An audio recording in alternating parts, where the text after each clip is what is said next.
Alright, what is up, beautiful people? Welcome back to the channel. Today we're going to talk about my food that I am bringing on the Timberline trail.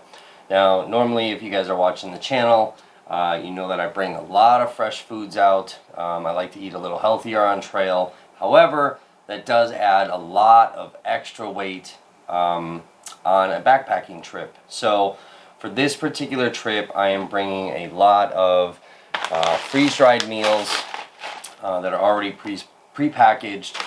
So we're going to kind of talk about that. So there are a few brands that I really like. One of them is the Peak Refuel, and the other brand is Backpacker's Pantry. Another little breakfast, or again, potentially a snack. I do have a Mountain House granola with milk and blueberries. And another one that I haven't tried yet is this Alpine Fare. So this is a southwestern style masa with beef. So you're looking at 680 calories, 36 grams of protein. So I haven't tried this brand yet. Pretty intrigued to give it a shot, see what happens. So those are the meals. So I've got we're going for 4 days, 4 breakfasts, 4 lunch, 4 dinners. You know, the nice thing about these prepackaged meals, you just kind of break these open, you boil your water, pour it in, Ziploc it closed, and let it hydrate. Now,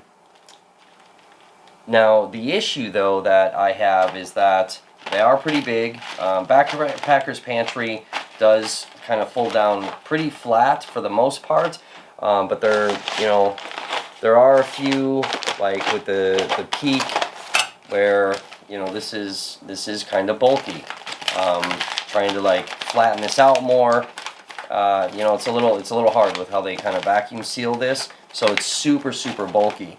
If you remember in the gear video when I showed you my food bag, this thing was packed, and I really don't have a lot of food in here, but it looked like there was so much. So one thing that I like to do, so I did this with the lasagna. What I'll end up doing before I leave is I'll take all of these packages and I will pre-package them in Ziploc bags. So it's a lot more compact. As you see, I'm going to be able to fit way more food if I need to, but it's going to make that food bag a lot smaller, which is going to create more space inside of my Hyperlite mountain gear bag. Now, the other thing that I do is I take, when I put it in the bag, I label what it is and how many cups of water it takes, so I don't forget, because if you overwater these, it becomes basically soup, which still not bad, but you don't always want soup out there. So what I'll do is I will take my cooking system. So I just have a canister here. My canister stand, I use this because there are times that you are on uneven surface, so this does help kind of stabilize things, especially if you're putting a cook pot up here. And then I've got my MSR Pocket Rocket Deluxe. Now, we did kind of talk about this in the last video, but so kind of a cool thing with this particular stove, so when you're turning it on, it's got this little igniter, so you don't need to carry a lighter with you. And it just automatically ignites. I do always bring a backup lighter just in case, but you see with the flame, and you can adjust this flame if you're trying to just simmer, some rice or something like that. Turn it up if you're trying to, get something cooked, pretty quick. You just want boiling water. This thing will generally boil water within like 3 minutes. That depends on your altitude. It does depend on how cold it is, because these canisters, get pretty chilly. So what I'll do is I'll either use just a little cook pot and put water in there, set it up on top, and boil water that way. Or, like, especially for breakfast, I don't like using the same container to cook my breakfast in and try to have coffee. I don't want my coffee tasting like a breakfast skillet, and I don't want my breakfast skillet tasting like coffee. So I do bring this as literally just my coffee mug, and then either another cook pot or, you know, cooking it inside of here. But what I really like to do, because I want to conserve space, putting them in the Ziploc bags, I'll boil up some water, take the water, pour it in. It's got to be a Ziploc freezer bag so that the boiling water does not melt the plastic. And then I stick it in my Hyperlight repack. So your Ziploc will fit perfectly in here. This is perfect for this size bag. This is exactly what this was made for.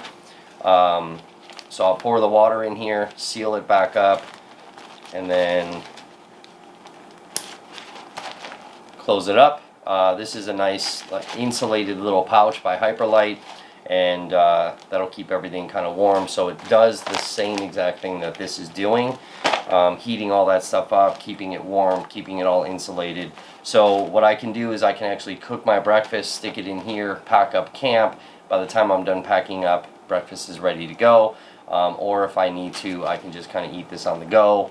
I can pre-soak stuff overnight, stick it in here. So sometimes when I do like my chia bombs, things like that, you know, I can pre-soak them overnight. And you know, obviously it's a cold breakfast, but you know, I can do that. I can also cold soak in here if something happens with the stove. So that's what I like to do. Now, one thing that I want to kind of show you guys, as far as these things are concerned, by putting them in the Ziploc bags, taking them out of these packages, it does save some ounces. So it's either point something ounces, or potentially it could be, you know, an ounce. And when you're carrying a lot of weight on your bag, you know, that's ultimately on your back the entire time. You want to try to shave off as many ounces as humanly possible. So what I'm going to do, like I said, I'm going to take these out. I'm going to put them in Ziploc bags. I'm going to compare the weight of the package, each of the packages for the food that I'm specifically bringing, and then compare the weight when it's in the Ziploc bag and see how much weight savings that we actually have at the end of the day. So stay tuned. Alright, so now that I have all of the actual meals broken down into Ziploc bags, labeled, I weighed out the packages, weighed them out, then separately once they're in the Ziploc bags. So in the packages for 4 days of meals that we went through is 4.5 pounds. Breaking them up into the Ziploc bags weighs out to 4.1 pounds. So I've saved 6 ounces roughly there in weight. Now that may not seem like a lot, but again, there are benefits because I'm trying to shave off as much weight as possible, because this thing is full and it's on my back, and you know, we've got some big hikes. The other thing, which is one of the most important aspects for me, is space. So, you know, when we went through this Hyperlight bag and packing everything in, you saw that, and taking everything, you know, out and where it's packed in this bag. You know, again, you saw how bulky this food bag was. I don't want this food bag super bulky because it raises it up inside of the bag. It's, you know, potentially less things that I could put in there, or less room that I have for stuff that needs to go in there. You know, some of the stuff that I keep out here that doesn't necessarily matter if it gets wet. You know, if it's just horrible rain, I really want to keep it dry. I need to be able to have as much room in this bag as possible. So breaking it down saves me a lot of space. And what I do is I put it in the OpSack, which again is the odor-proof Ziploc bag. So I'll have my actual food in one bag, like my actual meals, and then any type of snacks or drink mixes, coffees, granola, you know, things like that, I'll put in a separate OpSack. So then I know, like, I'm going to grab this one and this is my meals. I'm going to grab this one if I want a snack. But putting it inside of the food bag, you may have to revert back to the other video, which, you know, we'll put in here. So now it's nowhere near as bulky as it was. And I have room in here to really put my tea kettle. I could put my cook pot in here, you know, all of that stuff. I still have extra room in here if I need to kind of load this up. But it's way lighter, it's way more compact, and that's one of the biggest aspects of what I really wanted to accomplish here. Now, what I did do is I did heat up one of the lasagnas so you guys could kind of see what this does. Again, gives the same effect of having it inside of the actual packaging that it came in. So here's my lasagna. This is really hot. You know, I take a spoon and kind of stir this up again, get all those seasonings mixed in there. One thing I do bring, you know, is like a little MSR spice container that's got some pepper in it. And then one of my favorite are these Yellowbird hot sauces. So I've got a Serrano, I've got a habanero, and I've got a blue agave sriracha. I have some olive oil on the table because I was playing around with some food earlier, but I'll bring a little bottle of olive oil, you know, and I would add some olive oil to this to kind of up the flavor, up the calories, and maybe I want to put a little bit of spice on, you know, certain meals that I'm eating. So I'll have a couple different ones, and just kind of add a little more flavor to it, maybe spice things up, little seasonings. So that's, you know, that's what it looks like. It's fully cooked, it's super hydrated, the bag is still intact, nothing is leaking. Now there has been some potential concern, this was actually brought up by a friend of mine, that pouring boiling water into a Ziploc bag could potentially leak out little microscopic plastic particles into your food. I'm not worried about that, but if that does bother you, then one thing you can do is take one of the packages after you've kind of condensed everything down, wash it all out real nice, and then fold it up, and then stick it in your food bag. I do keep one, whether I'm pre-packaging everything like I am now, or I am actually eating these out of the meals while I'm on trail. Maybe it's just a 2-day little trip, and I'll bring, you know, a few of these. I do keep one, just God forbid, you know, a backup. The last thing I want is to not be able to cook a nice hot meal, not be able to hydrate something. So I do keep one as a little backup, and that's my food bag now. So again, I use the Granite Gear one. I will be adding some more of the drink mixes. I'm going to pick up some more of the Element and some more of the Liquid IV.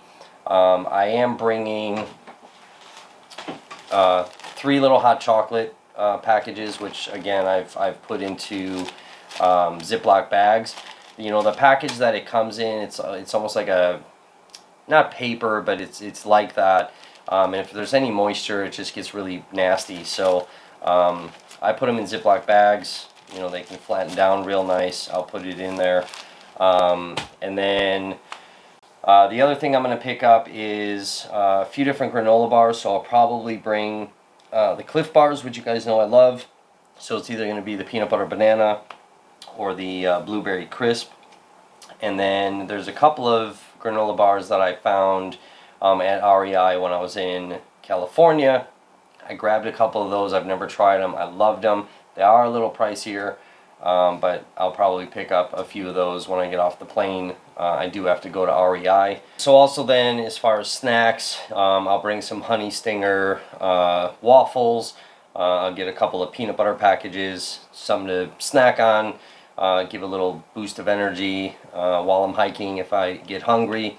And then as far as the meals too, as far as the main meals, you know, you can take these things, if you think this may not be enough for you. I do bring tortilla shells, so it just kind of depends on which ones I get. But you could also take this, put some in a tortilla shell, and you're essentially eating a taco. So this stuff, it's just fillers. It'll help kind of fill you up a bit. So yeah, so you know, those are the types of snacks I bring. I might bring some gummy bears just for, like, you know, sugar, sour worms, things like that. Sugar just to kind of snack on while I'm hiking, get that sugar, get a little bit energy going. And that's pretty much that as far as food is concerned. I'll probably make some homemade granola, add some berries and things to that, just something to snack on while we're sitting at camp. So spices, you know, I'll bring pepper. I might bring, you know, some red pepper flake to add to certain things. It depends on the meals that I'm bringing and what spices I may add or not take. But I'm going to get going on my lasagna and some tortilla shells. Since I made it, I'm going to eat it. Pop a little red pepper flake in there, kind of jazz it up a little bit, and I'm going to get to but that's pretty much it as far as my food. So super compact, shaved a few ounces off, and that's what I wanted to accomplish. So awesome. Thanks for tuning in. Subscribe if you like these videos. It does help out, trying to boost our subscribers and make better quality videos for you guys. So awesome. Thanks for tuning in.